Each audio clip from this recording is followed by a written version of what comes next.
Good afternoon, ladies and gentlemen.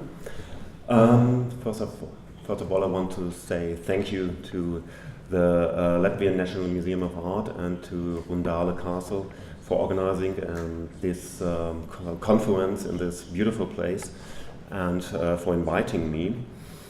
Yes, perhaps you ask yourself, why does I title my lecture is the First World War, a Forgotten War in Germany, because about 60 million people were killed in this war worldwide. How can it be a forgotten war then? And well, in the next year, of course, there will be a big hype about this war all over Europe, not only in Germany. And a lot of books will be published and exhibitions are created now. And well, but I suspect it will be a forgotten war in the public again in Germany. In 1915 then, or after some months later. Because in Germany the First World War is just seen as the prehistory of the Second World War. And you know, the Second World War is the dominant topic in the historical debate in Germany currently. Well, you can't get the impression that there's no space in the collective memory for any other war and its victims. And if you ask people about the loss of cultural heritage, you will definitely earn a questioning face. Because the war didn't take place in Germany or on German territory, apart from some battles in East Prussia at the beginning of the war in summer 1914. Well, and so I must admit there is no loss of cultural heritage in Germany during the First World War at all. So you may ask yourself, what will he tell us then? There are some interesting aspects about cultural and cultural heritage during the First World War by German view. First of all, what is the picture of the First World War the Germans have? You can see it here. It's a trench somewhere in Belgium or in North France with soldiers inside. That the war took place in territories east of Germany is currently almost unknown in Germany. And for that it is of course unknown that the war even took place here in Latvia. And it is almost unknown that a lot of buildings and cultural heritage were destroyed in Russia and in the Baltic area. Even people don't have in their mind in Germany that there were, of course, a lot of destruction in France and in Belgium. Well, the destruction of cultural heritage is a result of war, of every war. But another aspect of destroyed cultural heritage is the directly destroying of cultural heritage and of listed monuments. And I have two examples I want to show you. This is the cannonade of the Cathedral of Rouen in 1914, just at the beginning of the war, because the German army accused that they are observers in the tower, and therefore the cathedral was a legitimate target for them. If it is right or not, it's not the debate today. But the second example I want to show you is a destroying of the library of Leuven in Belgium. Half of Leuven were destroyed and burned by the German army, and a lot of people were murdered because the German army suspect there were snipers in the town or triers, and it was a kind of revenge. So they burned the library. And if you are German and you are not an historian, or you don't have a girlfriend in Leuven living, you don't know it about this aspect of the war. So I am a historian and I have had a girlfriend in Leuven. And I was very often there, and I can say it is burned in the mind of the people living still today there. It has burned in their collective memory, or of the Belgian people on the whole. Well, the destroying of Rhin and Löwen, why do I show it to you? Well, these destroyings were not concealed in Germany at the First World War, but there was a huge debate about it, not about the victims or about the people who were killed in the war. And of course, it was not a debate made by people on the street. For them, there were the sons and the husbands, of course, and the focus of their interest. But it was a debate by people working in a cultural sector in Germany, so artists and lecturers and professors at the university and so on. And it was a debate: is it allowed to cannonade or to burn a library, to cannonade a cathedral, and so on? Are victims, well, the victims, people come and go in history, but listed monuments, historical monuments, they will stay for generations or for the next, well, perhaps 5 or several hundred years. Cultural, or this debate was so important in Germany at the beginning of the war, because the Germans were convinced the First World War was a war of culture, a clash of culture. And the Germans were convinced they have cultural superiority in Europe, and of course over the rest of the world then. And culture was, for that reason, so important in Germany, because Germany became a national state just in 1871, and before there were quite about 40 German states, and there were no national. It doesn't exist a national state, and the belt that hold together the Germans were the culture, and it was cultural heritage that, and the language, of course. That hold the Germans together. Well, it was the background and the basis to feel German. Therefore, therefore, the people or Germans convinced they have superiority in Europe, cultural superiority in Europe. And so meanwhile, a lot of intellectuals were bristle at the destroying of cultural heritage abroad. Okay, others said, of course, well, that's a result of the war. But there was a debate just only at the beginning of the First World War in Germany. Then with the increasing of the rate of victims, no one was interested in cultural heritage anymore.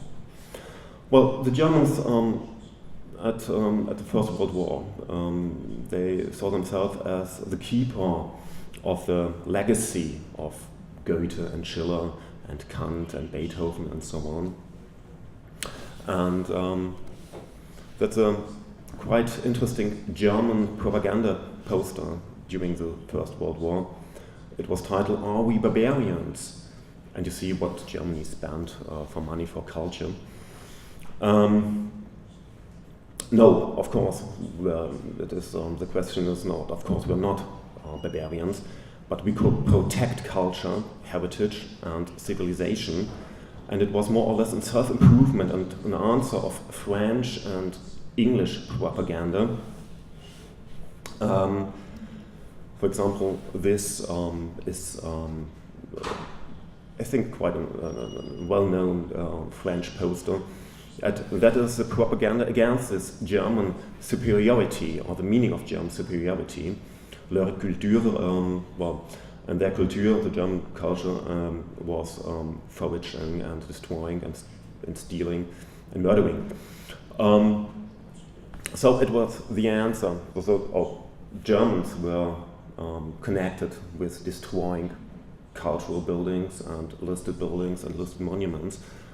The Russians have nearly the same propaganda, or they used nearly the same propaganda.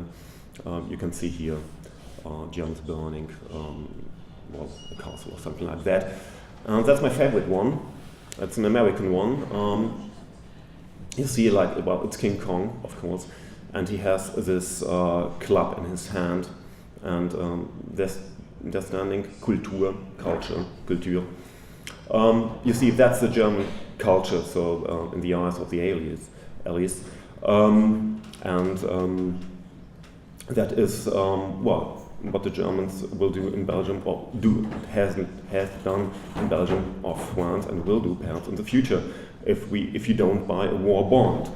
Well, this poster is from 1918, so just at the last year of the First World War. With the German defeat, the debate about cultural heritage and cultural identity began after the defeat under a completely different situation again. After the defeat there was the attempt in Germany, the attempt of a revolution, and Germany became a republic. But very important is that when Germany became a republic, there were not only the emperor in Germany, but also about 20 sovereigns, and they had to go on as well, and they have to left their castles. The emperor went to the exile to the Netherlands, and many castles in Germany were empty then, or stood empty. For example, the Berlin Palace.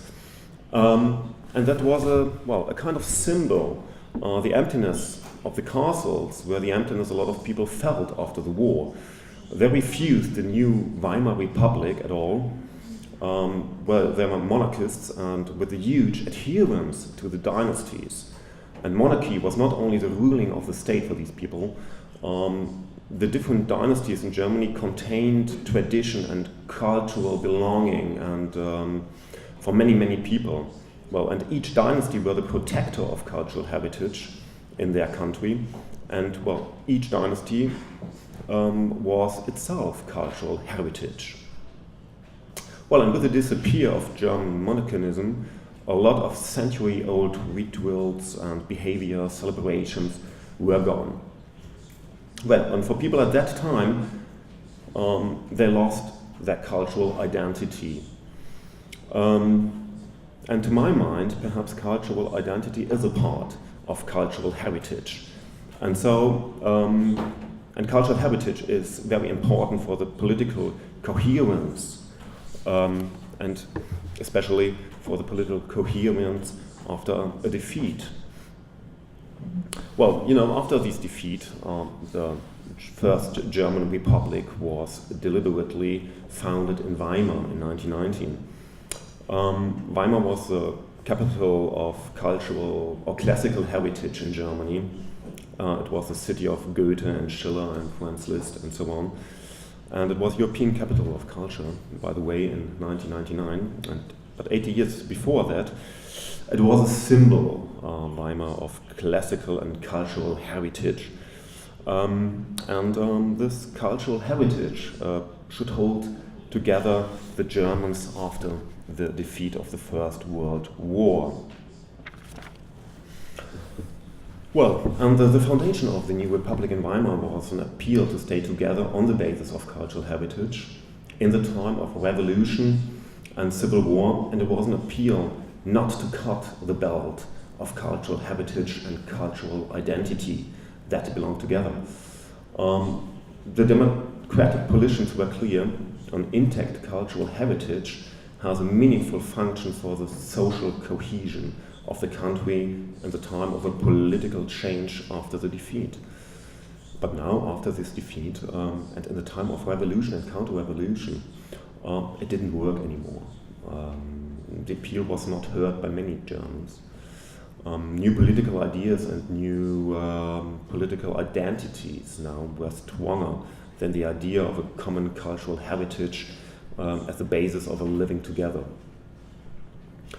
Well, you see, in the eyes of millions of, especially conservative and nationalist Germans, the new founded republic did not give them any identity, and it was more or less in their eyes a loser state, because Germany, as a loser of the war, lost a lot by the agreements of the Versailles Treaty.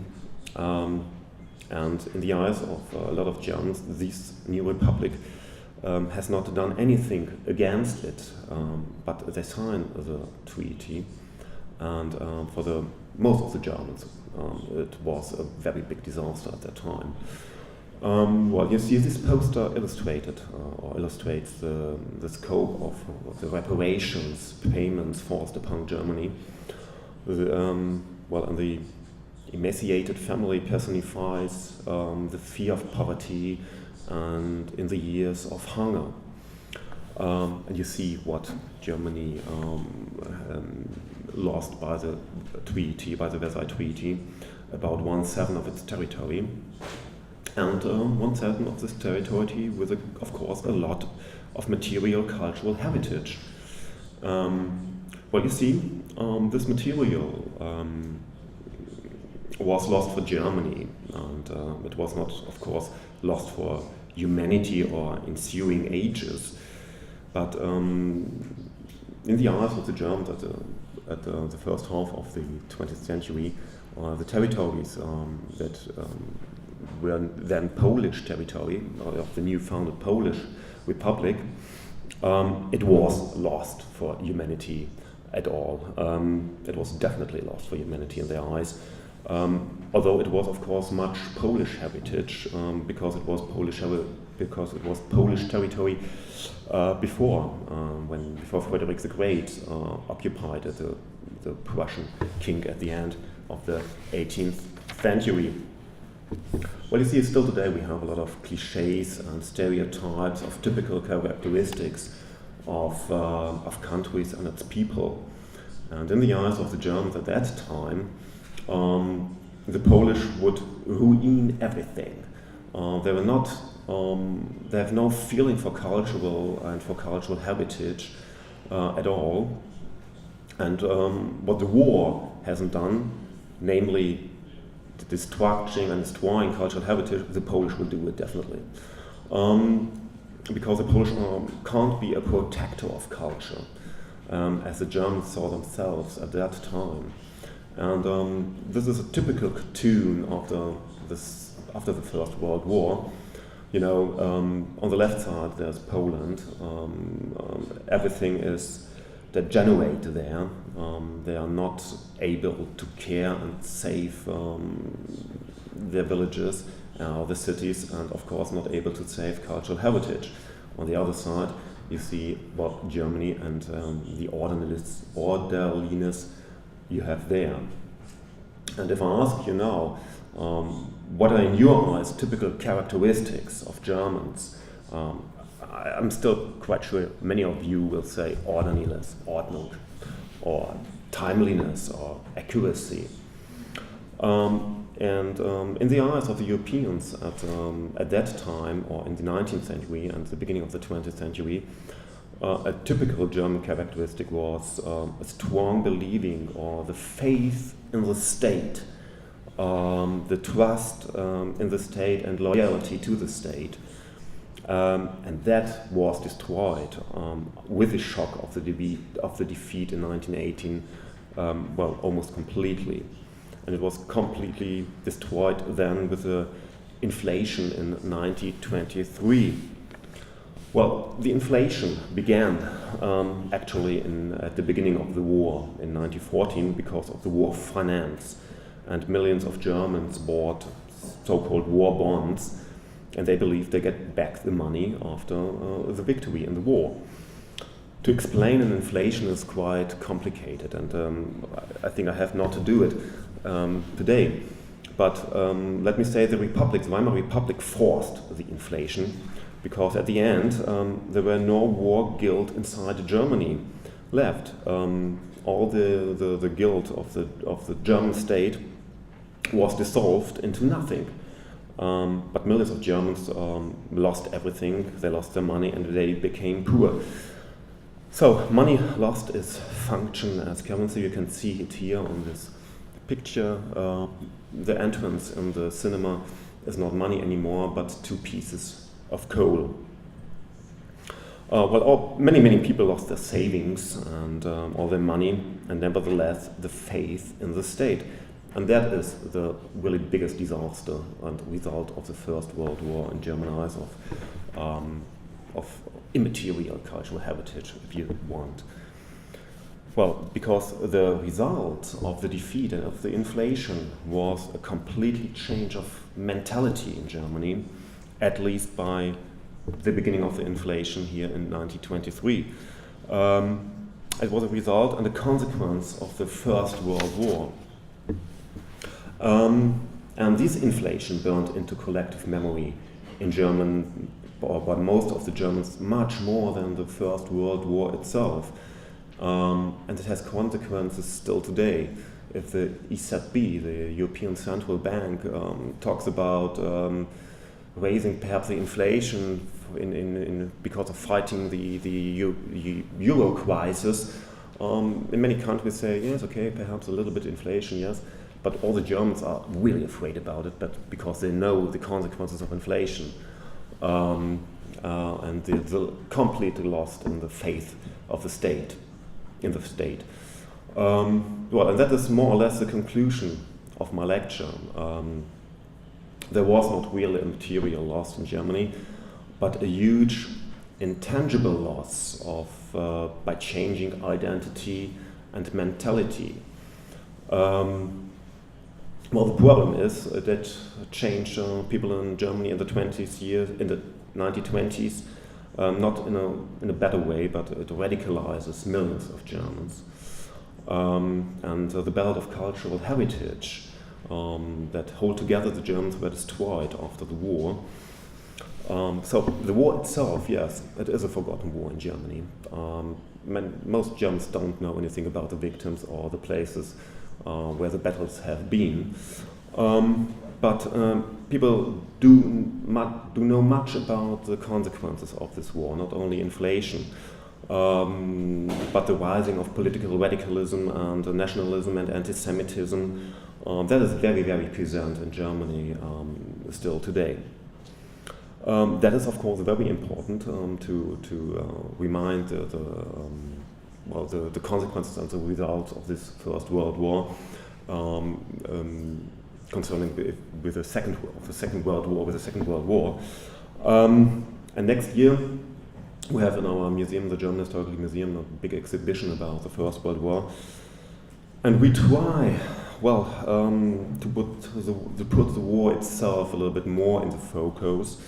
The millions of victims of the war worldwide, and of course, the areas where the war took place, in the Baltic area. That is an aim for me, and I think reached a lot when Germans know that there were not only trenches in the Western Front, in Belgium and France, but the war took place even here in Russia and Poland, or Poland today, and the territories which are Polish today, and in the Baltic area and in Latvia. Yeah, that's the end of my lecture. Thank you very much for your attention.